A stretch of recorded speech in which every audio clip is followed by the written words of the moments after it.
Morning student. I am Shashikant Shrivastava, chemistry lecturer, Asht Shaheed inter college Mohammadabad Ghazipur. आज हम पढ़ाएंगे ठोस अवस्था।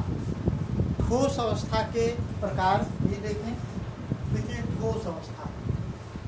ठोस अवस्था पदार्थ की वह अवस्था जिसमें अणु, परमाणु या आयन परस्पर आकर्षण बल द्वारा जुड़े होते हैं, ठोस अवस्था कहलाती है। इन्हें दो वर्गों में वर्गीकृत किया गया है, ए अक्रिस्टलीय ठोस एवं बी क्रिस्टलीय ठोस। अब पढ़ेंगे ए अक्रिस्टलीय ठोस। ए मार्फत साबित वे ठोस जिनका कोई निश्चित ज्यामिति रूप नहीं होता एवं लघु परास व्यवस्था पाई जाती है, अक्रिस्टलीय ठोस कहलाते हैं। जैसे कांच, रबड़, प्लास्टिक, मोम आदि। हम रबड़ को देखें। रबड़, मान लीजिए रबड़ गोल आकार का है, उसको खींचेंगे उसके आकार बदल जाएगा। या हवाई चप्पल भी रबड़ का होता है, उसको भी जिस तरह से आकृति बदल देंगे, यानी कि ज्यामितीय रूप निश्चित नहीं होता है। इनका ज्यामितीय रूप निश्चित नहीं होता है एवं लघु परास व्यवस्था पाई जाती है। लघु यानी छोटी, परास यानी दूरी। जैसे हम रबड़ को गर्म करेंगे तो क्या हो जाएगा, छोटे आकार का हो जाएगा, तो उसे कहते हैं लघु परास। प्लास्टिक को भी ठोस ही अवस्था होता है, अगर गर्म करेंगे तो क्या होगा, छोटे आकार का हो जाएगा। उसी तरह से मोम को हम जलाते हैं तो धीरे धीरे कम होते होते समाप्त हो जाता है, यानी इसमें लघु परास व्यवस्था पाई जाती है। परास अर्थात धुरी। तो ये अक्रिस्टलीय ठोस होते हैं। अब देखें बी क्रिस्टलीय ठोस, क्रिस्टलाइन सॉलिड्स। वे ठोस जिनमें अवयवी कण, परमाणु, अणु या आयन एक निश्चित प्रकार से व्यवस्थित रहते हैं एवं इनमें दीर्घ परास व्यवस्था पाई जाती है, क्रिस्टलीय ठोस कहलाते हैं। जैसे लोहा, एल्युमिनियम, तांबा, प्लेटिनम, टंगस्टन आदि। लोहे को गर्म करके पीटते हैं तो उसकी आकृति, उसमें दीर्घ परास व्यवस्था पाई जाती है। लोहार लोग लोहा को गर्म करते हैं और पीटते हैं तो इसमें बढ़ जाता है, इसलिए उसे कहते हैं दीर्घ परास। उसी तरह से एल्युमिनियम, तांबा, प्लेटिनम, टंगस्टन, इन सब में दीर्घ परास व्यवस्था पाई जाती है। क्रिस्टलीय ठोस चार प्रकार के होते हैं।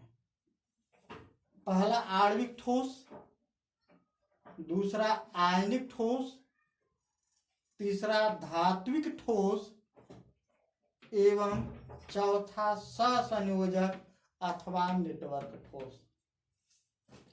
पहला देखें, आणविक ठोस, मॉलिक्यूलर सॉलिड। आणविक ठोसों में अणु एक दूसरे से छिड़ आकर्षण बलों द्वारा बंधे रहते हैं। इन छिड़ आकर्षण बलों को वांडर वाल्स बल कहते हैं। फर्स्ट, ये विद्युत के कुचालक होते हैं। इनके गलनांक एवं क्वथनांक लो यानी नीचे होते हैं। जिसे आयोडीन ठोस अवस्था में होता है। ये प्रायः नर्म एवं ठोस भी होते हैं। जैसे आयोडीन नर्म होता है और ठोस होता है।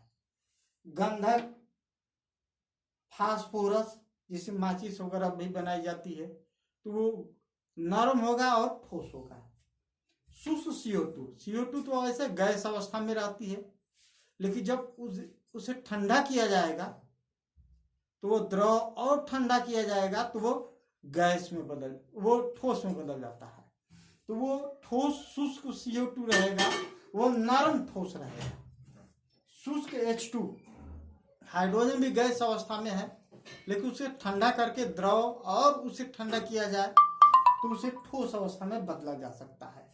तो आयोडीन, गंधक, फास्फोरस, शुष्क CO2, शुष्क H2 ये नर्म ठोस होते हैं। हाँ, परंतु बर्फ है वो नर्म नहीं होते हैं, कुछ कठोर होते हैं। तो वह शुष्क बर्फ है, कठोर ठोस होते हैं। अब देखेंगे आयनिक ठोस, आयनिक सॉलिड। वे ठोस जो गलित अवस्था अथवा जलीय विलयन में आयनित हो जाते हैं, आयनिक ठोस कहलाते हैं। ये कठोर परंतु भंगुर होते हैं। इनका गलनांक उच्च होता है। ये गलित अवस्था अथवा जलीय विलयन में विद्युत के चालक होते हैं, जैसे सोडियम क्लोराइड जिसे साधारण नमक बोलते हैं, potassium chloride, magnesium oxide, magnesium chloride, zinc sulphide, silver iodide, फिटकरी आदि। ये सब आयनिक ठोस है। ये गलित अवस्था अथवा जलीय विलयन में आयनित हो जाते हैं और प्राप्त आयनों के कारण विद्युत का संचालन भी करते हैं। जैसे देखें, सोडियम क्लोराइड नमक है, अगर इसको गलित अवस्था यानी पिघला हुआ रहेगा अथवा जल में घोलेंगे तो जलीय विलयन में ये आयनित हो जाते हैं। सोडियम आयन जिसे aqueous plus chloride ion, aqueous, aqueous यानी जलीय, AQ for aqueous, AQS, aqueous यानी जलीय, जलीय विलयन में आयनित हो जाते हैं। तो इन्हीं आयनों के कारण ही विद्युत का संचालन करते हैं। शुष्क अवस्था में ये विद्युत के संचालन नहीं करते हैं। ये कठोर होते हैं, जिसे नमक कठोर है, रोड़ा देखे होंगे, नमक कठोर होता है। और ये जलीय अथवा गलित अवस्था में ही आयन का संचालन करते हैं। ये कठोर होते हैं परंतु भंगुर होते हैं। अगर इसको तोड़ा जाए तो भंगुर मतलब छिटा जाएगा, भंगुर का मतलब छिटा जाना है। उसी तरह से पोटेशियम क्लोराइड पोटेशियम और क्लोराइड आयनों में विभक्त हो जाएगा। मैग्नीशियम ऑक्साइड मैग्नीशियम और ऑक्साइड आयनों में विभक्त हो जाएगा। मैग्नीशियम क्लोराइड ये भी गलित अवस्था अथवा जलीय विलयन में मैग्नीशियम क्लोराइड आयनों में विभक्त हो जाएगा। जिंक सल्फाइड जिंक आयन और सल्फाइड आयनों में, सिल्वर आयोडाइड सिल्वर आयन और आयोडाइड आयनों में विभक्त हो जाएगा। इन्हीं आयनों के कारण विद्युत के संचालन करते हैं। फिटकरी में भी ये पोटेशियम सल्फेट, एल्युमिनियम सल्फेट और जल का मिला हुआ क्रिस्टलीकरण करके बनाया जाता है।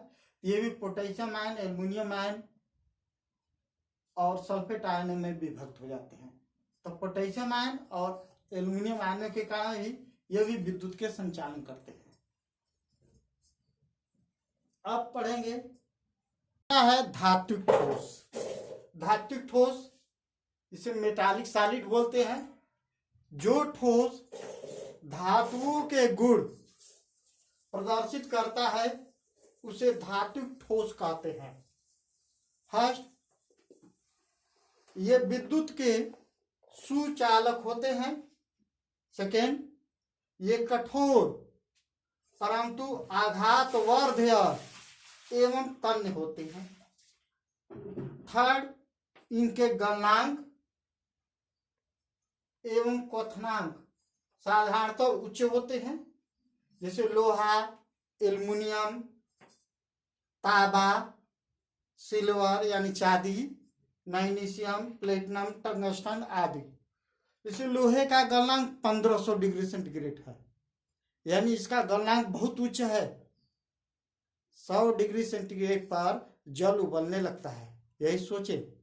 लेकिन जल ठोस नहीं है, वो ठोस है, लेकिन वो आणविक ठोस कहलाता है। हाँ, लेकिन ये लोहा धातुक ठोस है। सभी धातुएं Hg को छोड़ करके सभी धातुएं ठोस अवस्था में होती है और वे धातुक ठोस होते हैं। लोहा, इसके गलनांक 1500 डिग्री सेंटीग्रेड है। एल्युमिनियम, इसका भी गलनांक 600 डिग्री सेंटीग्रेड है, यानी इनके गलनांक ऊंचे होते हैं। तांबा, सिल्वर, मैग्नीशियम, प्लेटिनम, टंगस्टन, ये तन्य होते हैं, आघात वर्ध होते हैं। आघात वर्ध मतलब आघात यानी पीटने पर, वर्ध मतलब वर्धन करेगा अर्थात बढ़ता है, इसे कहते हैं आघात वर्ध। तन्य का अर्थ है तनेन होते हैं, अर्थात इसके तार खींचे जा सकते हैं। जैसे लोहे के, एल्युमिनियम के, तांबा, सिल्वर, सबके तार खींचे जा सकते हैं। प्लेटिनम, मैग्नीशियम, टंगस्टन, सबके तार खींचे जा सकते हैं। प्लेटिनम वही जिससे ब्लेड वगैरह भी बनती है। अब चौथा देखें, सहसंयोजक अथवा नेटवर्क ठोस।